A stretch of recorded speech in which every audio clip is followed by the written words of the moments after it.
Shalom familia, gracias por unirse a un estudio más aquí en la Biblia en su contexto. Vamos a continuar esta semana con el libro de Números.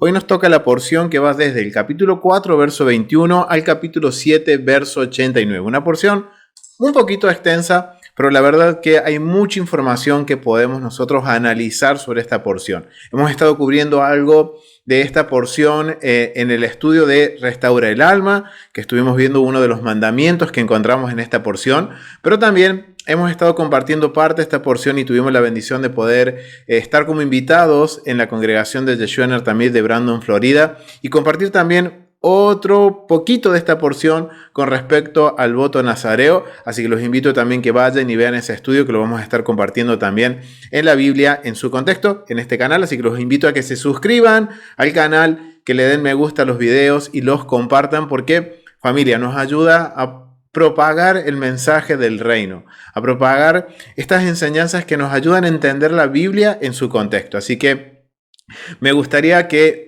se suscriban, que compartan y que podamos seguir aprendiendo juntos. Así que vamos a comenzar con la porción de esta semana. Quiero centrarme específicamente en parte del capítulo 5. Y quiero que vayamos a nuestras Biblias, al capítulo 5, y vamos a leer del capítulo 5, del verso 11 al verso 28. Unos versículos bastante controversiales que me gustaría aprovechar esta oportunidad y poder nosotros ponerlos en contexto y tratar de entender de qué se está hablando y conocer un poquito mejor el carácter del Eterno, del Dios de Abraham, Isaac y Jacob. Así que quiero invitar a mi hermana Ofelia Lidia, quiero invitarla a que pueda hacer la lectura de estos versos bíblicos. Adelante, mi hermana Ofelia. Sí, claro que sí, gracias. También Adonai habló a Moisés diciendo: habla a los hijos de Israel y diles: si la mujer de alguno se descarriare y le fuere infiel, y alguno cohabitare con ella, y su marido no lo hubiese visto por haberse ella mancillado ocultamente, ni hubiere testigo contra ella, ni ella hubiere sido sorprendida en el acto, si viniere sobre él espíritu de celos, y tuviere celos de su mujer, habiéndose ella mancillado, o viniere sobre él espíritu de celos, y tuviere celos de su mujer, no habiéndose ella mancillado, entonces el marido traerá a su mujer al sacerdote y con ella traerá su ofrenda, la 10ª parte de un efa de harina de cebada. No echará sobre ella aceite, ni pondrá sobre ella incienso, porque es ofrenda de celos, ofrenda recordativa, que trae a la memoria el pecado. El sacerdote hará que ella se acerque y se ponga delante de Adonai. Luego tomará el sacerdote del agua santa en un vaso de barro. Tomará también el sacerdote del polvo que hubiere en el suelo del tabernáculo y lo echará en el agua. Y hará el sacerdote estar en pie a la mujer delante de Adonai y descubrirá la cabeza de la mujer y pondrá sobre sus manos la ofrenda recordativa, que es la ofrenda de celos. Y el sacerdote tendrá en la mano las aguas amargas que acarrean maldición. Y el sacerdote la conjurará y le dirá: si ninguno ha dormido contigo, y si no te has apartado de tu marido a inmundicia, libre seas de estas aguas amargas que traen maldición. Mas si te has descarriado de tu marido y te has amancillado, ha cohabitado contigo alguno fuera de tu marido, el sacerdote conjurará a la mujer con juramento de maldición y dirá a la mujer: Adonai te haga maldición y execración en medio de tu pueblo, haciendo Adonai que tu muslo caiga y que tu vientre se hinche. Y estas aguas que dan maldición entren en tus entrañas y hagan hinchar tu vientre y caer tu muslo. Y la mujer dirá: Amén, amén. El sacerdote escribirá estas maldiciones en un libro y las borrará con las aguas amargas. Y dará a beber a la mujer las aguas amargas que traen maldición, y las aguas que obran maldición entrarán en ella para amargar. Después el sacerdote tomará de la mano de la mujer la ofrenda de los celos y la mecerá delante de Adonai y la ofrecerá delante del altar. Y tomará el sacerdote un puñado de la ofrenda en memoria de ella y lo quemará sobre el altar, y después dará a beber las aguas a la mujer. Le dará pues a beber las aguas, y si fuera inmunda y hubiere sido infiel a su marido, las aguas que obran maldición entrarán en ella para amargar, y su vientre se hinchará y caerá su muslo. Y la mujer, y la mujer será maldición en medio de su pueblo. Mas si la mujer no fuere inmunda, sino que estuviere limpia, ella será libre y será fecunda. Gracias. Amén. Amén. Gracias, mi hermana. Wow. Miren qué interesante. Aquí vemos una instrucción que podríamos decirlo es un protocolo o lo que conocemos como el protocolo de las aguas amargas. Y esto es bien interesante porque está hablando del caso de un esposo que tiene celos o duda de su esposa.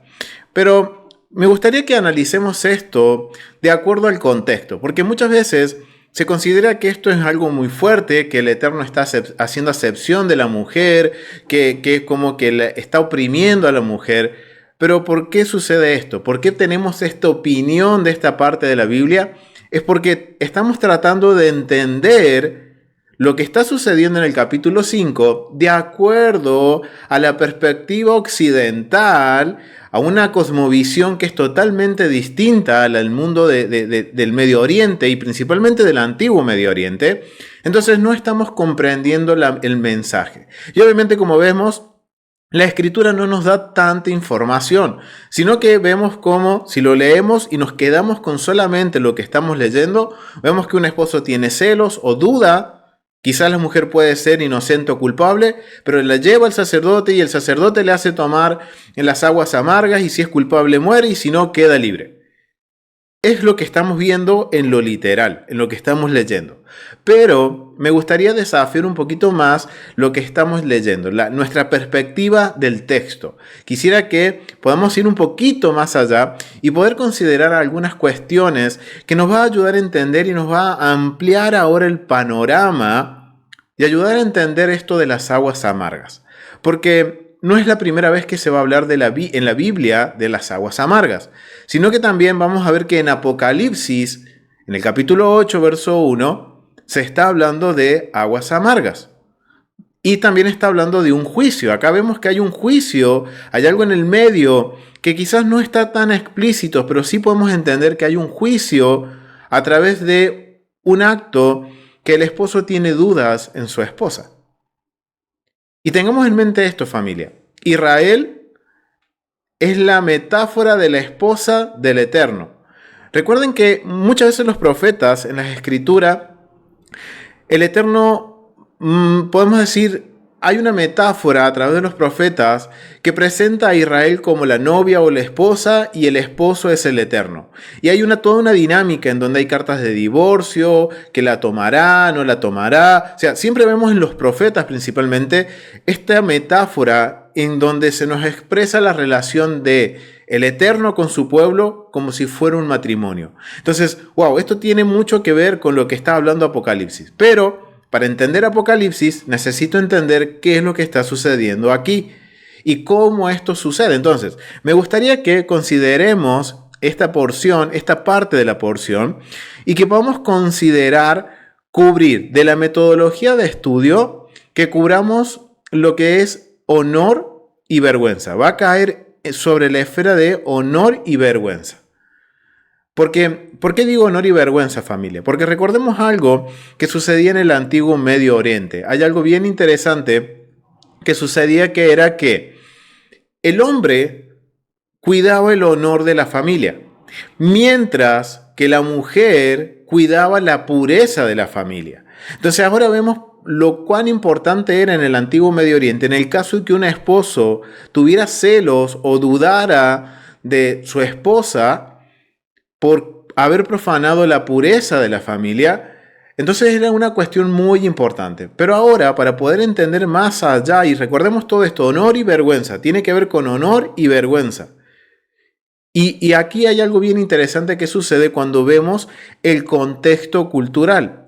Vamos a usar también la escalera de estudio de la metodología y vamos a considerar uno de los escalones que es el contexto cultural, para poder nosotros entender qué es lo que está sucediendo, por qué existe esta ley, por qué existe este mandamiento y por qué el Eterno hace hincapié en esto y da bastante información, pero aún nos falta información sobre esto. Entonces vamos a iniciar con lo que es el contexto cultural. Vamos a poner en contexto. Recuerden, nuestra forma de ver el mundo la dejemos un momento a un lado y pongámonos lentes hebreas de Medio Oriente y tratemos de entender cómo funcionaba el mundo en este momento. Cuando el libro de Números fue escrito, recuerden, el libro de Números se escribió allá por el año 1400, 1404, antes de la era común. O sea, imagínense la diferencia que tenemos de años y las culturas son totalmente diferentes. Entonces, vamos a considerar el contexto cultural y vamos a profundizar un poquito para ver qué es lo que sucedía en el antiguo Medio Oriente y por qué el Eterno es tan específico en algunos puntos sobre esta cuestión cuando un esposo tiene dudas de su esposa. Entonces vamos a ir al contexto cultural y miren lo que dice. Esto lo obtuve, quiero compartirles información del libro de Levíticos y Número del comentario bíblico ilustrado Zondervan y dice lo siguiente. Si la esposa de un hombre se desvía, este caso particular concierne a una mujer sospechosa por su esposo de tener una aventura adúltera. En la ley mesopotámica, así como en la bíblica, si un hombre o una mujer eran sorprendidos teniendo relaciones sexuales con el cónyuge de otro, ambos eran ejecutados. En la ley 129 del Código Hammurabi, el hombre y la mujer debían ser atados juntos. Miren cómo era la condena en el antiguo Medio Oriente para los Hammurabis. El hombre y la mujer que se encontraban en adulterio, que los encontraban en el pleno acto y había testigos de eso, eran llevados a un juicio y más que nada los ataban juntos y los echaban al río. Recuerden que en la cosmovisión del antiguo Medio Oriente el río era juicio divino. Los dioses del inframundo los iban a juzgar. Eso significa el ser echados al río, en las aguas. Un juicio por ordalía. ¿Qué es la ordalía? La ordalía es algo que en el antiguo Medio Oriente se usaba principalmente en los juicios que no tenían o no eran fáciles de resolver, ya que la decisión la tenía la deidad. Se había transgredido la voluntad de la deidad. Y por eso la ordalía es que se presenta ahora, en este caso que hay dos adúlteros, se los echa al río para que los dioses juzguen a esos adúlteros. Y eso es lo que se llama la ordalía.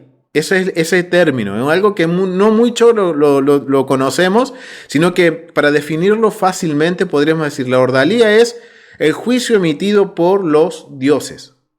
Eso es lo que se está sucediendo aquí con los Hammurabis. Algo similar a lo que va a suceder en la ley bíblica o en la Torá. Miren lo que dice. Un juicio por ordalía coloca al castigo en manos de Dios para un caso de adulterio no aprehendido, por algo que no era, que no estaba como sujetado. Westbrook argumenta que las sociedades del antiguo cercano oriente compartían un conjunto de tradiciones legales, entre ellas el código de matrimonio y de divorcio. Entonces, cuando nosotros analizamos lo que habla del matrimonio y del divorcio en la Biblia y lo comparamos con las leyes del antiguo Medio Oriente, parece semejante. Hay algunas cuestiones que son similares, pero cuando nos enfocamos en la Torá y analizamos más a profundidad, vamos a ver que hay un precedente contracultural siempre. Miren lo que sucedía cuando una mujer era sospechada de adulterio en el antiguo Medio Oriente. Dice, adulterio sospechado pero no observado. O sea, nadie lo vio, pero su esposo lo sospecha y tiene dudas. Miren lo que sucedía de acuerdo al Código Hammurabi. Dos leyes del Código Hammurabi se relacionan con casos de adulterio sospechado, pero no observados. La ley 132 contiene un juicio por ordalía, o sea, recuerden que la ordalía es la sentencia emitida por los dioses, en el que la mujer es arrojada al reino divino de los dioses del río. ¿Se recuerdan recién qué es lo que leíamos? ¿Cómo era la persona arrojada al río? ¿Se recuerdan eso, familia? Lo acabamos de leer. Se los ataba y se los arrojaba al río para que el reino divino del inframundo, del caos, ok, ya vemos que acá no solo estamos hablando de la esfera honor y vergüenza, sino que también dentro de la metodología tenemos caos y cosmos, caos y orden. Entonces dice que, ¿qué pasaba con la mujer sospechada en el antiguo Medio Oriente? Se la ataba y se la echaba al río para que los dioses del río la juzguen. Si un ciudadano acusa a una mujer de adulterio, pero no tiene pruebas, entonces ella será sometida a una prueba por ordalía, o sea que el juicio lo emitan los dioses, en el río para restaurar el honor de su esposo. ¡Wow! Si sobrevive, debe pagar una multa. Ok. Familia, una persona que se la ata, se la tiene por sospechosas. Vamos a poner que es sospechosa. Puede ser culpable o puede ser inocente. Pero vemos que no se le está dando la oportunidad a la mujer de defenderse. Sino que dice, se presenta una persona, la acusa, entonces toman a la mujer, la altan y la echan al río para que los dioses la juzguen. Ahora, familia, una persona atada ¿puede sobrevivir cuando se la echa al río? Que la verdad que esto marca una diferencia, porque acá estamos viendo algo bien distinto con respecto a lo que dice la Escritura. Y miren lo que dice, acá mi esposa está marcando algo bien interesante, porque miren, es atada, tirada al río, si sobrevive, entonces todo el mundo dice, oh, restauró el honor de su esposo porque sobrevivió. Pero lo mismo tiene que pagar una multa. O sea, la verdad que en el antiguo Medio Oriente había mucha opresión sobre la mujer. Y esto es algo bien interesante que estamos viendo. Y exactamente, mi hermana Ofelia, no puede sobrevivir. Imagínense, es muy difícil que alguien sobreviva si lo echan al río con las manos y los pies atados. Entonces, esto es algo bien interesante y que tenemos que tener en cuenta cómo era esta situación en el antiguo Medio Oriente. Entonces vamos a seguir viendo qué dice. En la ley 131 se centra en la falsa acusación por parte de un esposo, por lo que la mujer simplemente debe jurar un juramento de inocencia. Si una ciudadana acusa falsamente a su esposa de adulterio, ella jura un juramento de inocencia ante el patrón divino de su hogar. Entonces ella puede regresar a su casa. En ambos casos, la adjudicación final se deja en manos de lo divino. Imagínense, acá hay otro caso. Ella puede jurar, decir no, yo no hice nada de eso, de lo que se me está acusando, y ella sí lo jura delante de los dioses de su hogar. Recuerden que en el antiguo Medio Oriente eran muy comunes que cada hogar tuvieran dioses, que eran los protectores del hogar, eran los dioses de los ancestros, que garantizaban la herencia de la familia. Entonces vemos que ahí hay una diferencia también, porque la mujer puede decir, no, bueno, yo juro ante los dioses y que los dioses me juzguen. Y sabemos que muchas veces en el antiguo Medio Oriente, cuando analizamos la cosmovisión, la forma de ver el mundo, muchas veces las personas justificaban sus malas conductas a través de la conducta inventada hacia sus deidades o ídolos. Porque muchas veces justificaban el adulterio porque mi Dios es adúltero, decían. Imitaban la conducta del Dios. De sus dioses, perdón, no del dios de Abraham, Isaac y Jacob, sino de sus ídolos. Vamos a decir ídolos. Ellos estaban imitando a sus ídolos. Y ellos justificaban sus malas conductas a través de lo que el ídolo hacía. Entonces, es algo bien interesante esto, porque vemos que en la Biblia hay una gran diferencia. En donde el Eterno dice, ok, hay una sospecha, hay que presentarla delante del sacerdote. Y como vemos que primero el esposo, cuando vemos en la Biblia, dice que el esposo cuando ve algo que no le está gustando o ve algo que es sospechoso, le dice a su esposa de que, ok, no te juntes con esa persona a solas, hazlo en público. Pero si la mujer no hace caso y el esposo tiene sus dudas, le ha dado motivos para que él dude de que la mujer está guardando la pureza del hogar. Recuerden que estos dos términos, pureza y honor, van muy de la mano en el contexto de la cultura social del antiguo Medio Oriente. Y es algo que nosotros no entendemos porque en nuestra cultura occidental y moderna no existe el honor y no existe la pureza. no vale nada. En cambio, en el antiguo Medio Oriente valía muchísimo y se perseguía más que el oro y la plata, familia. Entonces tengamos esto en mente para entender ahora, ya tenemos el contexto de por qué está sucediendo esto y vemos un gran precedente contracultural, en donde vemos que el Eterno está resguardando a la mujer de la vergüenza, la dignidad de la mujer. Porque imagínense en el antiguo Medio Oriente, si era una mujer acusada y era inocente y no sobrevivía, ¿qué sucedía? La mujer moría. La mujer moría directamente, por más que era inocente. No se le daba la posibilidad de mostrar su inocencia. O, muy buen punto también que está poniendo mi esposa en la mesa, es que si el esposo estaba cansado de su esposa, y como no era juzgada, podemos decir, justamente, entonces si el esposo decía, oh, ya me estoy cansado de mi esposa, ya sé, voy a acusarla falsamente. Total, la van a atar en las manos y pies al río, la van a echar, va a morir porque nadie sobrevive y me saqué un problema de encima.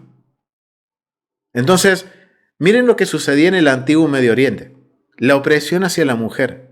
En cambio, el Eterno dice, ok, pueden haber posibilidades en que la mujer dé sospecha a su esposo, entonces vamos a hacer algo justo.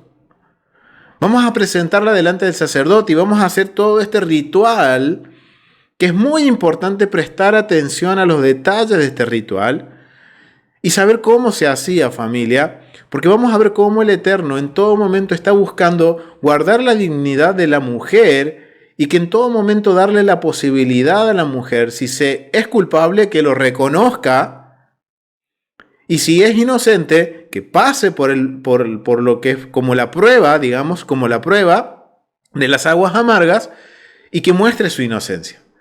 Y reivindique el honor no solo del esposo, sino también su honor. Y ya vamos a entender por qué. Pero miren qué diferencia es entre Israel y el antiguo Medio Oriente. El Eterno en todo momento está buscando guardar la dignidad de la mujer, guardar la pureza de la familia. Eso es algo que nosotros no tenemos en mente y por eso malinterpretamos esto. Y ahora miren, poniéndolo en contexto, ahora entendemos, ahora entiendo la esencia. El Eterno está buscando de que se respete todo el tiempo el matrimonio, de que el matrimonio no se disuelva. Porque ¿qué sucedía? Si la mujer reconocía que era culpable, entonces se le daba carta de divorcio. Pero si la mujer era inocente, ese esposo que la acusó falsamente porque tenía un espíritu de celo o porque dudó, no le puede dar carta de divorcio de por vida. Tiene que estar casado con ella todo el tiempo. Y reivindica el honor de la mujer. Imagínense en una situación como recién le decía, que quería buscar la opción o la excusa de librarse de su esposa. El Eterno dice, si la mujer es inocente, van a estar casados por toda la vida. Miren qué diferencia, familia. Una gran diferencia con el mundo del antiguo Medio Oriente. Ahora, hay una pregunta que me gustaría hacerle, familia. ¿Sabemos cómo funcionaba este protocolo? ¿Cómo se hacía este protocolo? ¿Qué se debía hacer en el caso de que, se da esta situación en que el esposo sospecha de su mujer? Su mujer asegura que es inocente, pero hay sospechas, entonces se presentan al sacerdote. Ahora, ¿sabemos cómo era esto? ¿Sabemos los pormenores? ¿O alguna vez se preguntaron cómo es que se hacía? Pueden escribirlo en el chat, familia. O déjenlo en los comentarios para saber qué piensan ustedes sobre esto. ¿Cómo sería podemos decir, el ritual o el protocolo para determinar la inocencia de una mujer sospechada de adulterio? Y es muy probable que nunca nos hayamos preguntado eso. ¿Por qué, familia? Porque hay algo que nosotros tampoco consideramos, así como el contexto cultural a la hora de leer la Biblia no lo considerábamos, hoy sí lo estamos considerando, pero tampoco considerábamos este otro tema, el contexto del templo, familia. Porque dice que la mujer es llevada ¿a quién? Al sacerdote, y tiene que ser presentada en la puerta del oriente, en la puerta del este. Entonces tenemos que ahora indagar cómo era que se hacía en el templo todo este protocolo. Y por eso vamos a leer el tratado Vamos a leer el tratado de la Mishnah, algunos puntos bastante interesantes que nos van a ayudar a entender este protocolo para poder entender lo que va a suceder en Apocalipsis capítulo 8. Miren qué interesante, familia. Quiero conocer la esencia del mensaje de Juan en los escritos del primer siglo, en la carta de Apocalipsis. Tengo que primero prestar atención a Números capítulo 5, entender el contexto y entender el contexto del templo, familia. ¿Por qué? Porque nos va a dar un mayor panorama y vamos a entender cómo era ese proceso por el cual en Apocalipsis dice que la humanidad pasará por este proceso de las aguas amargas. Entonces, vamos a conocer un poquito más cómo era este servicio en el templo, cómo era este protocolo dentro del templo. Y por eso vamos a leer en la Mishnah el tratado que se llama Sotá, justamente el tratado de las aguas amargas. Y miren lo que dice. Capítulo 1, párrafo 1 dice lo siguiente. Si uno tiene celos por su mujer, dice Rabí Eliezer, debe declararle sus celos delante de 2 testigos y le hace tomar la bebida basándose en el testimonio de un testigo o de sí mismo. Rabí Yehoshua enseña que ha de declarar sus celos delante de 2 testigos y que ha de ser constringirla y debe constringirla a tomar la bebida basándose en el testimonio de 2 testigos. O sea, miren, no era tan fácil en Israel acusar a una mujer de adulterio. Había que tener testigos de por medio de que el esposo tenía dudas o celos de su esposa. Y debía presentarse el sacerdote con 2 testigos. Y iban a ser indagados esos testigos. O sea que estamos hablando, ya con el primer verso del tratado, nos está diciendo que hay un juicio justo, en donde tiene que haber testigos que sepan de que realmente el esposo tiene celos y los motivos por el cual el esposo tiene celos. Verso 2 dice lo siguiente, del capítulo 1. ¿Cómo ha de declararse sus celos? Ha de decirle delante de los testigos, miren, hay una frase que tiene que decir, no hables con fulanito de tal. Si habla ella con él, todavía le estará permitido ir a su casa y comer de las ofrendas. Pero si entra con él en un lugar oculto y permanece con él el tiempo suficiente como para hacerse impura, le está prohibido ir a su casa y comer de las ofrendas. Y si el marido muere, ha de realizar la ceremonia de quitar el zapato y no puede contraer matrimonio de levirato. ¡Wow! Miren lo que sucede cuando una persona comete adulterio en el antiguo en el antiguo Israel. Miren qué diferencia hay con el antiguo Medio Oriente. Primero que tiene que haber un justo juicio. Después de eso, hay un formulario legal que se tiene que hablar. Recuerden que todo esto era verbal. Y de acuerdo a la forma de cómo se dice, entonces los testigos asumen que esto es algo legal. Y vemos que cuando dice que si el marido muere y la mujer sabe que ha estado en adulterio, ¿qué tiene que hacer? Quitarse el zapato, y esto era un acto legal y no puede ser redimida por el pariente cercano. Es algo que lo hemos cubierto cuando hemos hablado. ¿Saben cuándo, familia? Lo hablamos en el estudio que hicimos de Shavuot, de Ruth, injertada en el olivo natural. Ahí hablamos un poquito más sobre este término de quitarse el zapato. Pero entonces estamos viendo, familia, aquí que en Israel no era tan fácil acusar a una persona.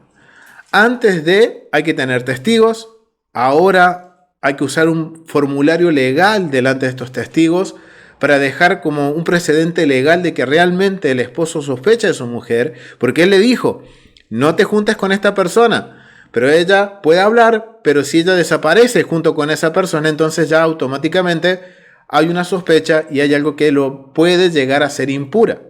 Ahora, ¿qué sucedió? No lo sabemos. Por eso, ahora vamos a ver qué sucede. Verso 4. La llevan al Tribunal Supremo de Jerusalén. Y allí trataban de atemorizarla, como se hace a sí mismo con los testigos de una pena capital. Ahora yo les pregunto, familia. Dice que la llevaban al Tribunal Supremo de Jerusalén. ¿Cuál es el Tribunal Supremo de Jerusalén? ¿A dónde la llevaban?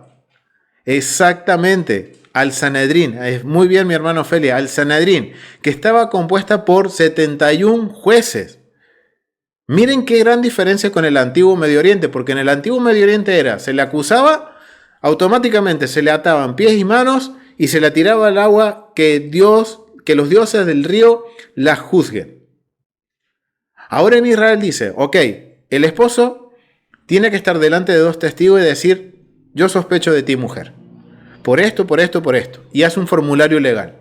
Los testigos están viendo y están presentes y van a dar testimonio de que realmente él tiene celos y saben el motivo. Entonces ahora se van a presentar en el Tribunal Supremo de Jerusalén, en el Sanedrín, en el templo. Miren, se van a presentar aquí. Vamos a ir al app del templo y aquí nos encontramos nosotros en el atrio, mejor dicho, en el atrio de los gentiles, dentro de los 500 por 500 del perímetro original. Como son hombres y mujeres de Israel, tienen obviamente que pasar por el protocolo de purificación y cruzar por el Sorej y van a entrar a este edificio que estamos viendo aquí enfrente nuestro. Es el edificio que se encuentra en la esquina sureste del Azará, del patio interno del templo, en donde recuerden que en este edificio estaba dividido en 2. Una parte más alta en donde estaba el lavacro y una parte más baja en donde estaba el Sanedrín de los 71, la Corte Suprema. O sea que todos estos casos de adulterio, estos casos difíciles, eran traídos a esta cámara que se llama la Cámara de la Piedra Labrada o la Cámara del Gran Tribunal. La traían a este lugar. Entonces, se paraban aquí el acusador y el acusado, se paraban en medio de todos los jueces, de los 71 jueces de Israel, y era sometida a un juicio, en donde el propósito de este juicio, como nos dice la Mishnah, nos dice lo siguiente la Mishnah. La Mishnah nos dice que era ¿para qué? Para atemorizarla. El propósito no era que automáticamente la mujer tenga que pasar por las aguas amargas, sino que era de atemorizarla, de darle oportunidades a que si lo hizo, que se arrepienta, o si no lo hizo, que se mantenga firme y muestre su inocencia. Miren lo que dice, cómo era apercibida la mujer. Y dice que se hacía como cualquier persona que estaba sospechada de una pena capital, de una pena de muerte, diciéndole, hija mía. Miren cómo las trataban los jueces. Miren cómo el vocabulario que se usa, en el cual, a pesar de que la mujer es sospechada, los jueces la tratan con dignidad. Y le dice, hija mía, mucho pecado aporta el vino, mucho la risa, mucho la juventud, mucho los malos vecinos. Hazlo por el nombre de Dios, o sea, que ella reconozca si es culpable o no, y si es culpable que lo reconozca, y le dicen, hazlo por el nombre de Dios, que está escrito con santidad. Recuerden que lo que leíamos en Números capítulo 5 dice que escribían el nombre del Eterno en un rollo, en un libro, y después eso era puesto en las aguas. Entonces le recalcan a la mujer, miren, hazlo por el nombre de Dios, que esté escrito con santidad, porque se escribía tal cual como se pronunciaba, para que no sea borrado por el agua. Se le dice además otras cosas que no serían dignas de ser oídas ni por ella ni por toda la familia de la casa de su padre. O sea, en todo momento los jueces que están están tratando de persuadir a la mujer de que realmente diga la verdad. Si es culpable o no, y si es culpable que lo reconozca antes de pasar por el protocolo de las aguas amargas. ¿Por qué? Porque recuerden que si la mujer es culpable y pasa por el protocolo, la mujer muere. Pero si ella antes de tomar las aguas es culpable, se la deja vivir y el esposo tiene la opción de darle carta de divorcio o no. Entonces, miren qué interesante, siempre el Eterno está procurando ¿qué? Preservar la vida. Por más que la mujer sea culpable, le dice, ok, listo, lo reconoció antes de pasar por el protocolo de beber las aguas, entonces quedas libre, pero ahora está la decisión en tu esposo si va a darte carta de divorcio o no. y ya queda un precedente en esta mujer de sospecha. Pero ella es libre y dice, ok, voy a reconocerlo. Pero miren qué interesante, hay un justo juicio, en donde esto no lo vemos en la Escritura, porque obviamente recuerden, la Biblia es para nosotros, pero no fue dirigida a nosotros. La audiencia original sí conoce todo esto y sabe que tiene que pasar por un proceso judicial justo. Mientras que en el antiguo Medio Oriente no sucedía esto. Entonces, veamos qué más dice. Dice, después de haber pasado por el juicio, dice, si ella dice, soy impura, declara por escrito haber sido recibido su dote y se va. Pero si dice, soy pura, se la lleva a la puerta oriental que está a la entrada de la puerta Nicanor. ¡Wow! Vamos a ir ahí. Vamos a ir a la app del templo y dice que una vez que ella dice acá, ella delante de todos los jueces dice, soy impura, listo, se le da carta de divorcio, si el esposo quiere. Si ella dice, no, soy pura, ok, entonces, ¿qué va a suceder? La van a llevar y vamos a hacer el recorrido como sería, van a salir del tribunal y la van a llevar ¿a dónde? A la puerta Nicanor. Vamos a ir a la puerta Nicanor. Vamos a entrar por esta puerta. Vamos a entrar al atrio de las mujeres. Vamos a entrar aquí. Y estamos en el atrio de las mujeres. Y la puerta Nicanor es la puerta esta grande que estamos viendo aquí a la izquierda. Esta puerta. Esta es la puerta Nicanor, la cual tenía dos portezuelos. Uno al sur, que es para este lado, y otro al norte, para este lado. Y la Mishnah dice que la llevaban a la puerta Nicanor. O sea, la llevaban aquí, a este punto. Aquí la traen. Y vamos a ver qué más dice. ¿Qué más dice con respecto a esto? Dice que la llevaban, si ella decía pura, la llevaban a la puerta Nicanor. Pues que era allí donde se hacía tomar la bebida, a las sospechosas de adulterio y donde se purifica a las parturientas y a los leprosos. Un sacerdote le prendía por los vestidos y se desgarraban, quedaban desgarrados, si se deshacían quedaban deshechos, hasta que se les descubría el pecho y les soltaba el cabello. Rabí Yehudá enseñaba, si su pecho era hermoso, no se le debía descubrir, y si su cabello era hermoso, no se le debía de soltar. Entonces, ¿qué hacía? Dice que había un lugar en la puerta de Nicanor, que justamente es la puerta del norte. Ahora ya sabemos de dónde proviene este comentario en la app, histórico, en donde en esta puerta del norte está registrado, este portezuelo del norte, de la puerta Nicanor, se presentaba la mujer sospechada de sotá, se presentaba la mujer que daba luz para presentar su ofrenda de purificación. No solo eso, sino que el leproso también se presentaba ahí. Entonces ya ahora sabemos, miren, cuánto hay que aprender, familia. Porque esta puertita la podemos conectar con varios pasajes del Nuevo Testamento, de los escritos del primer siglo. Pero miren qué interesante cuánto tenemos que aprender. Entonces dice que se presentaba aquí. Entonces aquí el sacerdote dice que rasgaba sus vestiduras, le soltaba el pelo, porque todo eso era señal de vergüenza. Recuerden que si ella llegó hasta este punto es porque va a tomar las aguas amargas. Entonces, en todo momento se está tratando de que la mujer sea consciente de que si es culpable va a morir. Y todas estas son cuestiones que van a marcar que si la mujer va a ser consciente o no, o se va a mantener en lo que dice y va a exponer el corazón de la mujer. Miren lo que dice, sigue diciendo.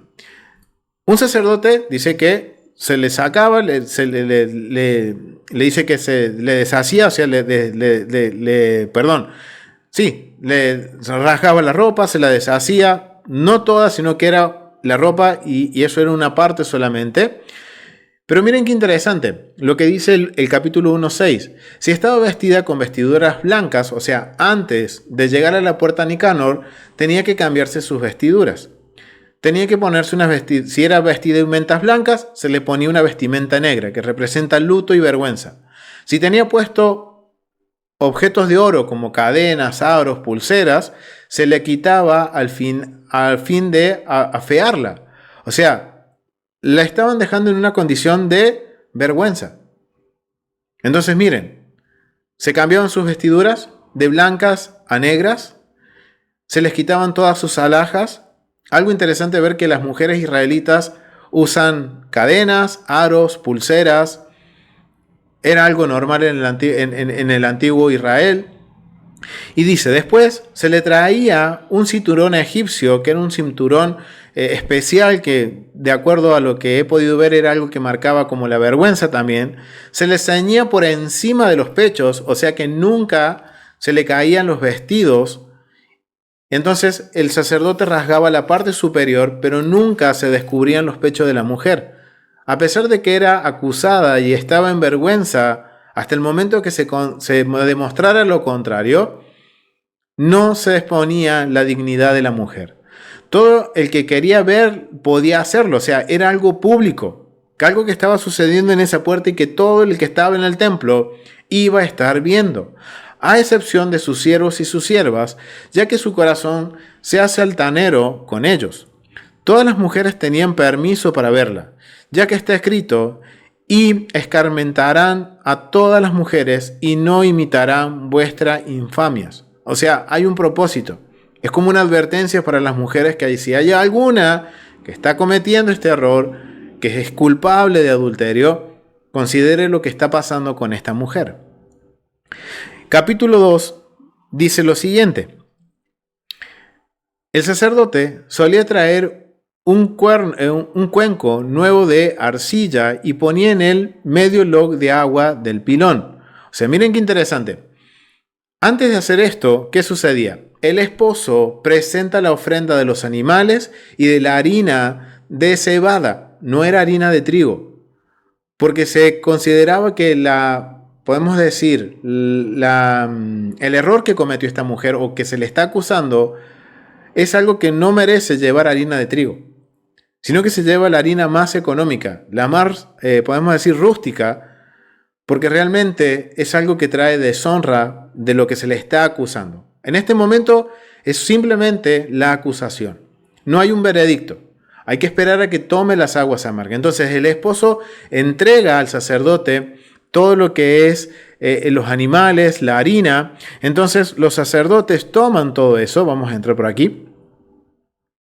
Ellos están mirando todo lo que hace el sacerdote, toma, presenta en el altar las ofrendas, la harina, el puñado de harina, presenta los animales, y una vez que se presenta todo eso, recién ahí, ¿qué va a hacer el sacerdote? Dice que va a tomar un cuenco nuevo de barro, va a ir a tomar agua del pilón. ¿Cuál es el pilón?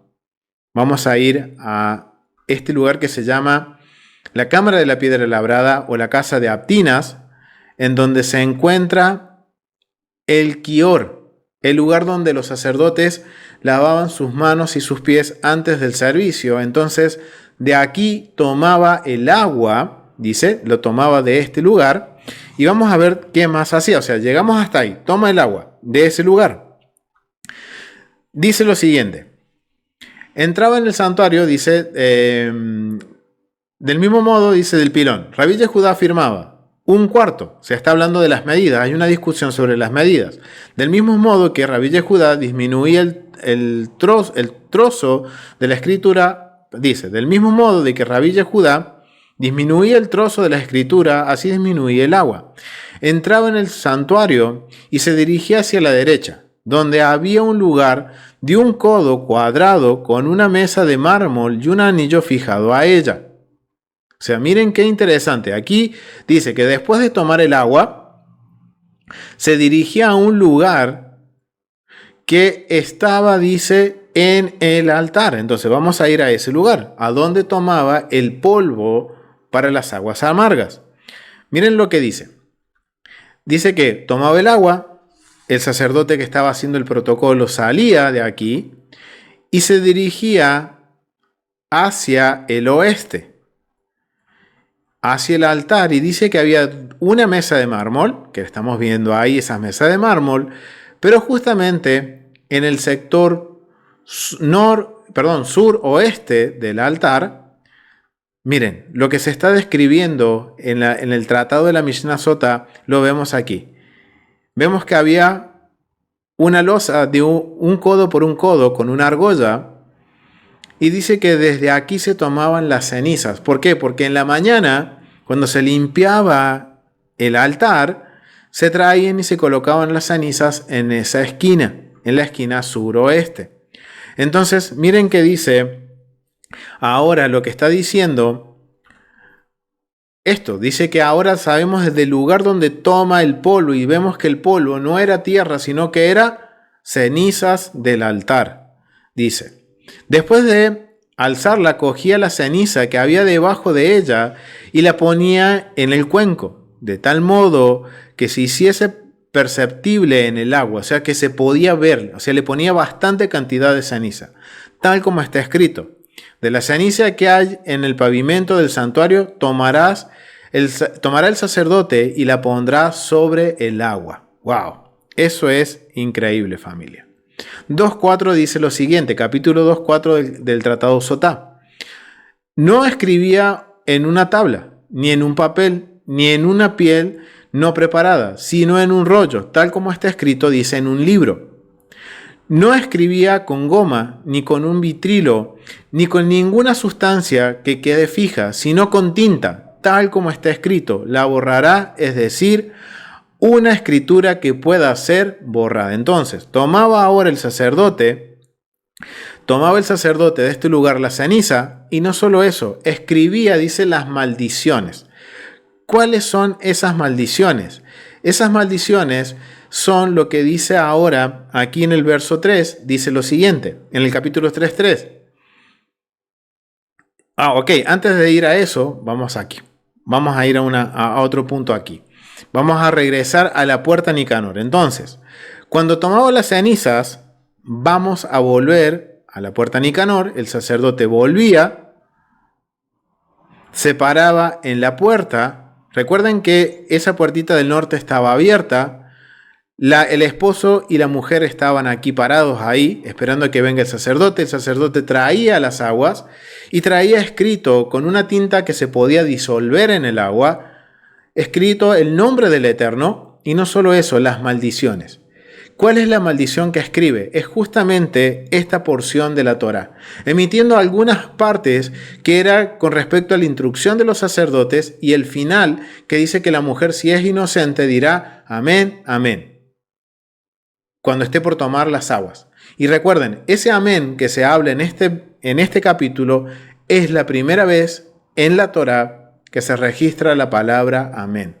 Antes de esto nunca se ha escrito. A partir de ahora vamos a ver que se va a empezar a usar la palabra amén. Por lo cual es algo bien importante que demarca que el amén es algo más que una cuestión de decir sí, afirmo, sino que también tiene que ver con una cuestión legal.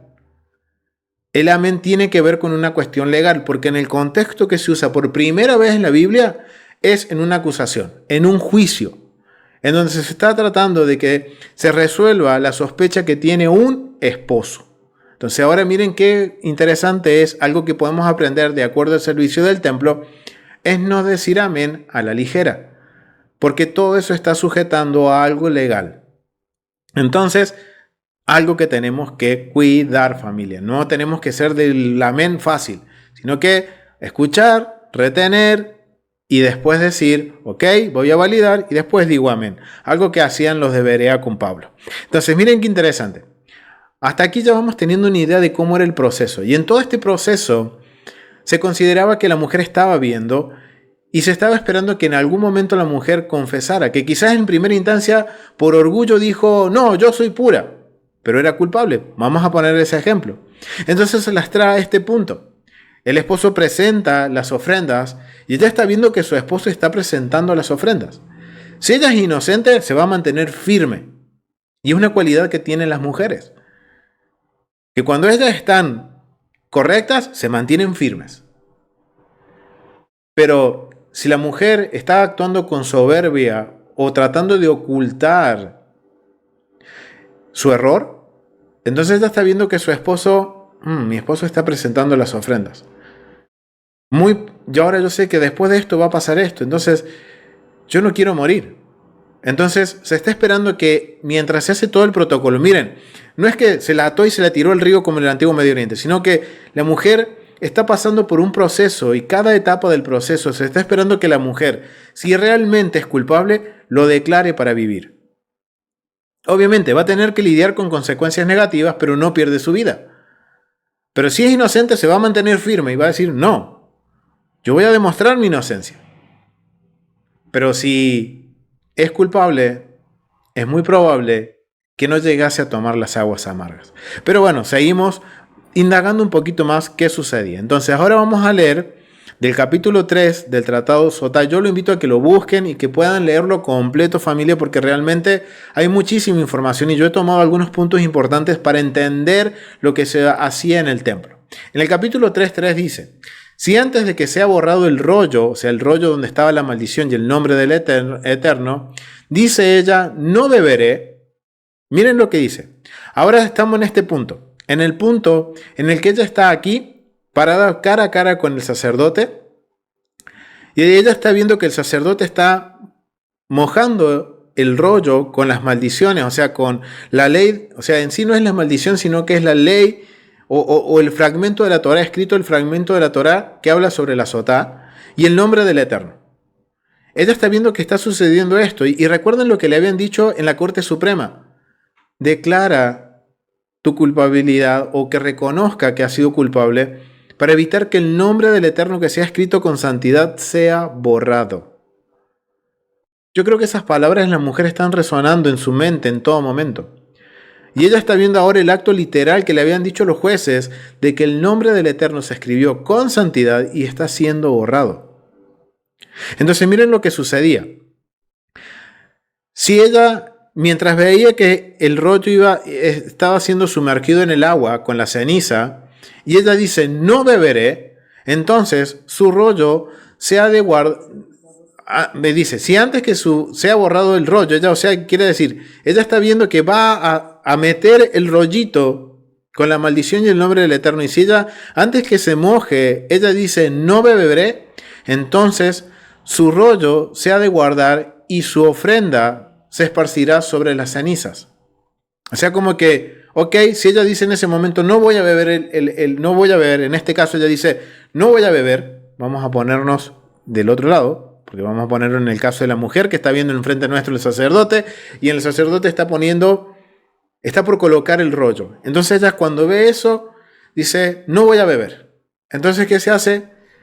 Se guarda ese rollo, no se puede usar para otra mujer, sino que se guarda, y su ofrenda es puesta en las cenizas. Y ella queda libre. No es condenada a muerte. Ahora tiene que lidiar con las consecuencias negativas con su esposo y someterse a lo que es la carta de divorcio, que también es una cuestión no tan fácil en Israel. Uno piensa que una carta de divorcio es porque el esposo escribe una carta y le dice, toma, te divorcio. No. La carta de divorcio, cuando la estudio en el contexto y conozco cómo se hacía a través de la legalidad bíblica, era como un divorcio, quizás hasta más difícil que un divorcio hoy en día, donde hay jueces, hay abogados, hay testigos, y todo un proceso que hay que pasar. Entonces, miren, si ahora la mujer dice, yo soy culpable, no voy a beber, entonces, ¿qué sucede? Se la deja libre, pero ahora tiene que lidiar con las consecuencias negativas. Veamos qué más dice. Entonces dice que su rollo se aparta y su ofrenda se esparce sobre las cenizas. Su rollo no sirve para hacer beber con él a otra sospechosa de adulterio. Si el rollo se borra y dice soy impura, o sea, ya ahora ella está viendo que se está colocando el rollo. Cuando el rollo ahora toca el agua y se empieza a borrar y ella dice soy impura, se derrama el agua y su ofrenda se esparce sobre la ceniza. Eso quiere decir que si ella dice soy impura, estoy diciendo soy culpable de adulterio, dice la mujer, entonces el agua se derrama. Es perdonada la mujer. El Eterno ha perdonado a la mujer, pero eso no quita de que vaya a tener que lidiar con las consecuencias negativas. Pero miren qué interesante esto. Dice, si el rollo se borra y dice no beberé, el sacerdote, ¿qué va a hacer? Se le urge y se le obliga por la fuerza a beber el agua. Miren qué interesante. Es el mismo caso. Están ya mojando el rollito, se está mojando la maldición, se está borrando el nombre del Eterno. Y si ella expresa claramente, soy culpable, soy impura, se la deja vivir. Tiene que ver con la confesión de pecado. Va a tener consecuencias físicas, pero va a ir a la muerte. Llegan a la muerte. Las consecuencias traen la muerte. Pero miren qué interesante. Dice que si ella ahora dice, yo soy impura, entonces, ¿qué va a suceder? Se la deja libre. Pero si ella dice en este momento, no beberé, entonces, ¿cuál es la intención de la mujer? ¿Qué está sucediendo con la mujer? De acuerdo al vocabulario. No está siendo explícita, no quiere reconocer. Y entonces dice el sacerdote, con más razón, por la intención del corazón de la mujer, se le urge que tome la agua y se le obligue por la fuerza a beber. Eso es lo que está sucediendo. Eso es lo que está sucediendo. Entonces miren ahora lo que dice el 3.4. No había apenas terminado de beber cuando su rostro se hacía amarillento, sus ojos se abultaban, sus venas se hinchaban, entonces decían, sacadla, sacarla, para que no se contamine el atrio. Porque las consecuencias eran que a ella se le iba a caer, dice que primero se les afectaban las nalgas, dice así literalmente, y después el vientre. Por lo cual esto terminaba en una afección que podía llevar a la muerte a la mujer. Y por eso dice que cuando ella tomaba el agua y era culpable, los primeros síntomas es que ella se ponía amarillenta y sus ojos se abultaban, sus venas se hinchaban, entonces tenían que sacarla urgentemente del santuario para que no haya contaminación por muerte. Y no solo eso, sino que había una adúltera en el templo. Y eso también contamina el adulterio, el espacio sagrado del Eterno. Miren qué interesante, familia. Todo este proceso que pasaba la mujer. Pero en cambio, si la mujer ahora ella tomaba las aguas amargas y no le pasaba nada, era inocente. Ahora sí, ese esposo se las tenía que ver en la casa. Ahora ese esposo iba a andar finito, como se dice, porque su esposa demostró públicamente de que ella era inocente y su honor fue revertido. Pero, mejor dicho, su vergüenza fue revertida en honor y quedó expuesto públicamente de que su esposo dudaba de ella sin tener pruebas o evidencias. Hay testigos, pero son testigos de que él tenía celos. Entonces, ahora ella está dejando públicamente de que ella era inocente. Y recuerden que quien quería ver esta situación lo podía ver. Entonces miren qué interesante, familia. Vemos una mujer, si es inocente, se va a mantener firme hasta el final y el Eterno va a reivindicar el honor de esa mujer y hay ese esposo después en la casa. Pero si la mujer era culpable, en todo momento, miren cuántos pasos hemos hablado y aún faltan muchos pasos más, familia, pero he tomado los más importantes para tener una idea de cómo era este servicio en el templo. Entonces vemos cómo ahora el Eterno, todo momento que está haciendo, dándole la oportunidad a la mujer que pueda declarar su culpabilidad si lo es, de que pueda preservar la vida. Obviamente, si es culpable la mujer, entonces tendrá que lidiar con las consecuencias negativas. Un divorcio o situaciones en el hogar o tener que estar bajo... ¿Cómo? Divorcio o si el esposo no divorcia, pero va a tener que lidiar con las heridas que le generó a ese esposo. Entonces es algo bastante interesante, pero como vemos, el Eterno siempre está buscando que la mujer preserve la vida, algo que en el antiguo Medio Oriente no era muy común. Ahora que tenemos una noción de lo que era la situación o cómo era la situación, ahora entonces cuando nosotros vamos al libro de Apocalipsis, vamos a ir al libro de Apocalipsis, vamos a ir al libro de Apocalipsis capítulo 8, verso 11, y miren lo que dice.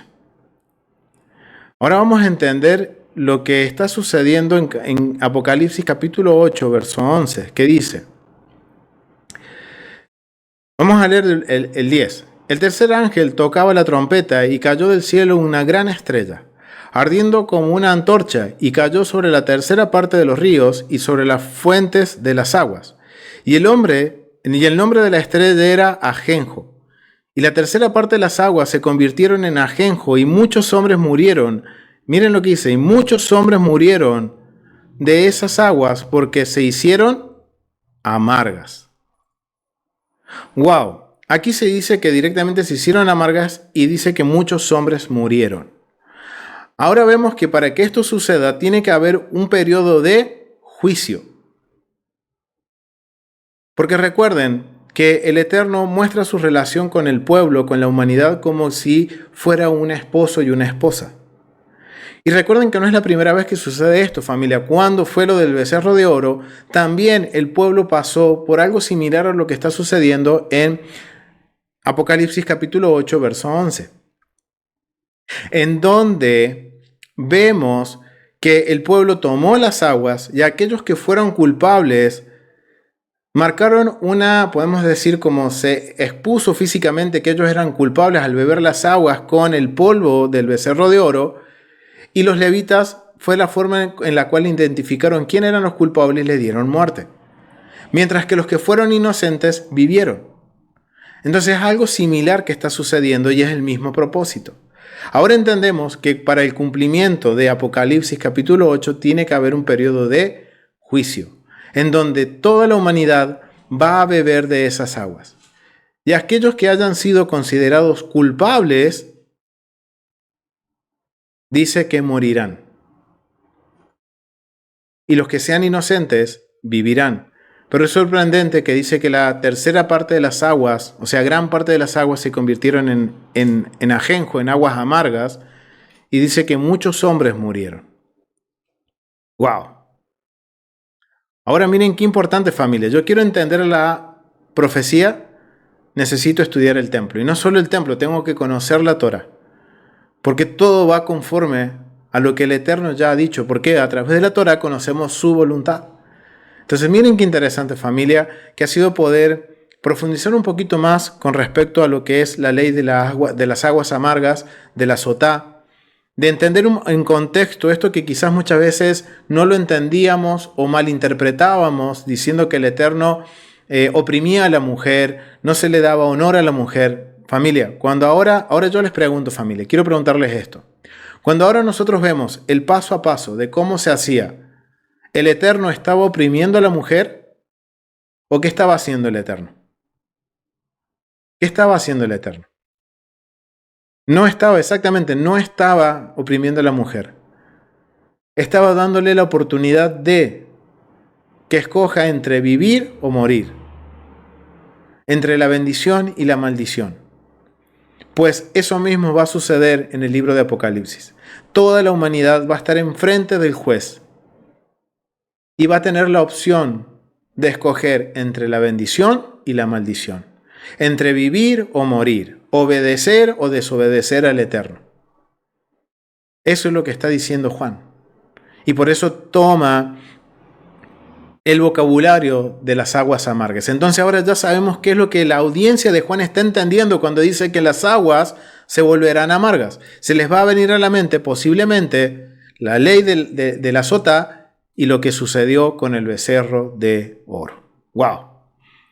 Interesante. Mucho por aprender, mucho para seguir escudriñando la Escritura. Y miren qué interesante. Hemos considerado dos contextos que muchas veces no se consideran con el estudio bíblico. El contexto cultural y el contexto del templo. Lo vamos a dejar hasta aquí, familia. Ha sido un gusto poder compartir esta porción. Recuerden, suscríbanse a La Biblia en su contexto, compartan los estudios. Nos ayuda mucho a que se pueda difundir este mensaje, estas enseñanzas, para que muchos puedan aprender en todas las naciones.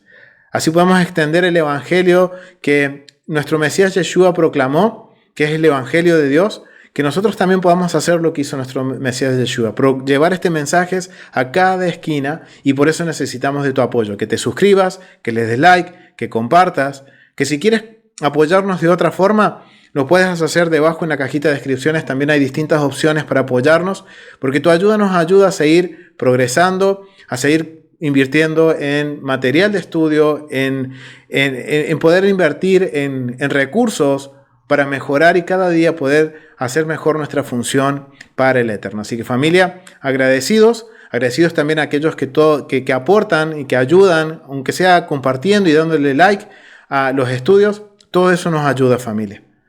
Y es nuestro propósito de difundir el Evangelio. Así que los invito a que se suscriban, que nos den un like y que nos dejen un comentario, familia. Si alguna vez ustedes consideraron, para entender Apocalipsis, estudiar el libro de Números, déjanos tus comentarios.